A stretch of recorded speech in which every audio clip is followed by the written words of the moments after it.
Welcome to the Thrive by Design podcast, the show dedicated to helping parents navigate the ups and downs of raising children while building a thriving family life.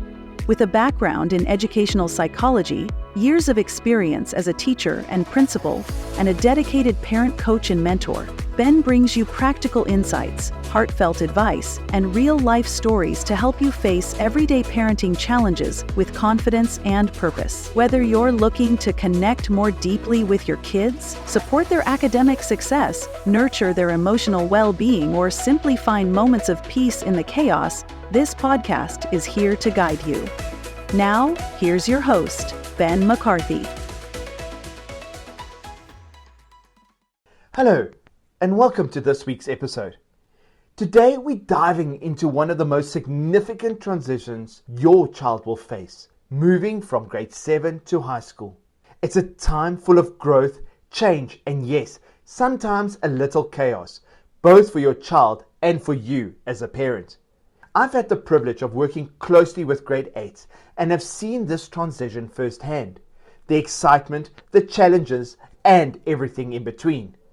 While I'm no longer in the classroom, those first few weeks of grade 8 will always hold a special place in my heart. I've also experienced it from a parent's perspective, as 2 of my 3 children have gone through this stage. So, whether your child is heading into high school full of confidence or feeling a little unsure, today we're going to unpack what makes this season so unique.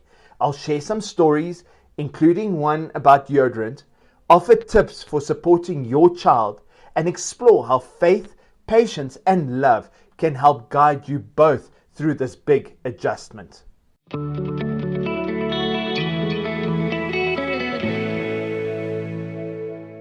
It's the first day of school, and I'm meeting my brand new grade 8 class for the year.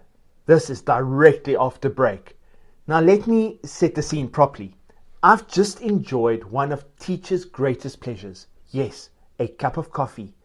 And since I had my register class with me all morning until break, I finally had a chance for another treasured teacher moment, a trip to the bathroom. I'm strolling back to my classroom, ready to take on the day when I hear it. The unmistakable chaos of a mad scramble, feet pounding up and down the stairs, and one voice yelling, "No, man, his class is up there," while the other insists, "No, it's definitely downstairs." Curiously, I ask a slightly panicking looking boy, "Who are you looking for?"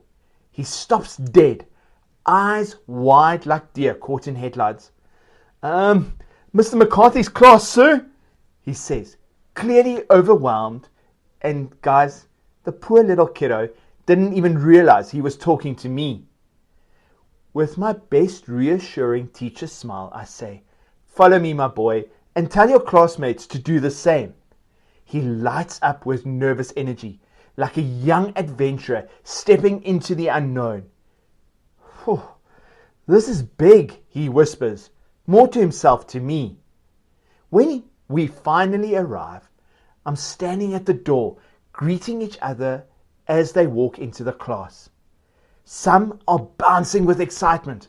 Others are trying desperately to look cool, while clearly just as nervous as their friends. Then I step into the classroom, and there it is. The smell. Now, if you've spent any time around grade 8s, you'll know exactly what I mean. It's the unforgettable cocktail of teenage nerves, first day enthusiasm, and let's be honest, some questionable deodorant choices. Grade 8 boys tend to fall into one of 2 categories when it comes to deodorant. The first group, the overusers. These boys have discovered body spray and it's all in. If a little is good, more must be better, right? They'd walk into the room and you could practically see the Axe cloud hanging in the air. Now group 2 are the non-users. These boys haven't quite figured out the link between deodorant and hygiene. They'd stroll in and you'd be hit with this unmistakable aroma of just finished PE and mixed with, "I forgot to pack my socks." It was always good for a smile, But beyond the smell, it's a reminder of what makes grade 8 so special. These kids are caught between childhood and adolescence, navigating a new world with mixed confidence and cluelessness. And every year what struck me was this: they needed guidance. They needed teachers, parents, and mentors to walk alongside them with patience, love, and grace. So how do you navigate this new high school adventure? Start by realizing that even if your child is moving to high school that's part of the same institution as the prep school or on the same property, it is a brand new environment. In the prep school, the focus is on nurturing curiosity and guiding children step by step.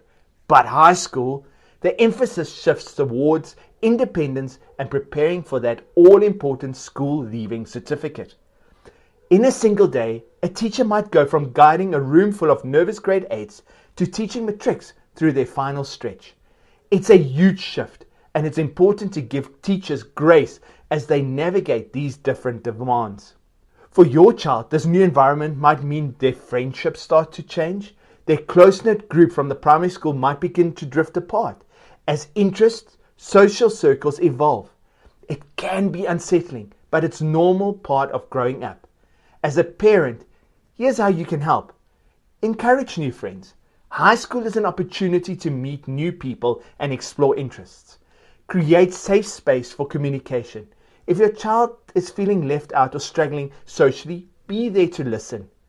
And encourage involvement in school activities. Extracurriculars like sport, music, drama, or clubs are a great way for your child to find like-minded friends. And remind them that friendships evolve, and that it takes time to build lasting connection. So, how do you strike the right balance between giving your child independence and staying involved? Here are some tips. For parents, be present. Show up to their games, performances, or even pick them up after school with a smile, even if all you get in return is a grunt. Your presence matters more than you think. Pick your battles. Focus on the big things: values, safety, and effort, and discipline, the 3 Ds: disrespect, dishonesty, and disobedience. Stay connected.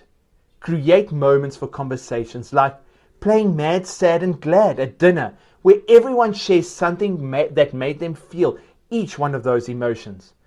Ask them to describe their day using a color and explain why they chose that color to describe it. Check in with a thumbs up or a thumbs down after school. If they're not in the mood to talk, that's okay, but follow up later with something like, "Hey, I saw thumbs down today. Do you want to talk about it?" Most of the time, they'll say no, but they'll feel seen and heard. Listen to understand. Don't jump in with advice unless they ask. Just listen. Kids don't always want a solution. They just want somebody to hear them out. And then how do you support your teens? Encourage them to take ownership of their responsibilities. Help them use tools like planners to stay organized. And remind them to lean on their support network, their friends, their other siblings, older students, their teachers, or even someone at church. Now, you do need to recognize the red flags when your child isn't coping. While most kids adjust to high school over time, there may be moments they struggle more than expected. Look out for these red flags: avoidance, making excuses to avoid school, or showing extreme anxiety about attending, pulling away from activities, friends, or family, and continuous sadness, irritability, or anger that doesn't seem typical for them. They also might show some academic struggles, falling behind in their schoolworks, or feeling consistently overwhelmed. If you are getting consistent thumbs down, and these become the norm rather than the exception, it may be a sign that you need to investigate. But don't panic. Start by talking to your child. Create space where they feel safe to share their feelings. Then reach out to a teacher or a professional for support. This is where your role as a parent becomes crucial. That's why I'd like to refer to a triangle of success. Now, the triangle of success is a partnership between you, the school, and your child. You are in the one corner, the school is in the other corner, and your child is at the top of the triangle. The closer the two bottom corners, you and the school, are to each other, the higher your child will go. The further apart you and the school are, the harder it will be for your child to thrive. How do you keep this triangle strong? It starts with trust and communication. Number 1, trust the school. Teachers are trained professionals. They've seen it all. Nervous kids, confident kids, and even the ones who overdo it with body spray. They know how to guide your child through this transition, and they want to see them succeed. Stay connected. High school communication will likely shift to your child, but don't disengage. Even if your child claims, "You're embarrassing me," they deep down love knowing you there. Whether at a sports event or a cultural activity, your presence matters. But remember, be a supporter, not a fixer. Cheer them on, clap for their efforts, but don't step in to manage every detail. And if you are a believer like I am, trust God through it all. Parenting through the teenage years isn't easy, but Philippians 4 verse 6 and 7 reminds us, don't be anxious about anything, but in every situation, by prayer and petition, with thanksgiving, present your requests to God. And the peace of God, which transcends all understanding, will guard your heart and your minds in Jesus Christ. Trust that God has a plan for your child, even in the messiness of grade 8. The transition from grade 8 to high school is messy, awkward, and full of challenges. But it's also a time of incredible growth. Remember the triangle. You, the school, and your child working together to create a strong foundation for success. Trust the teachers, trust yourself, and trust that God is walking with you through this journey. You are doing an amazing job. Your child is learning to be independent, resilient, and responsible.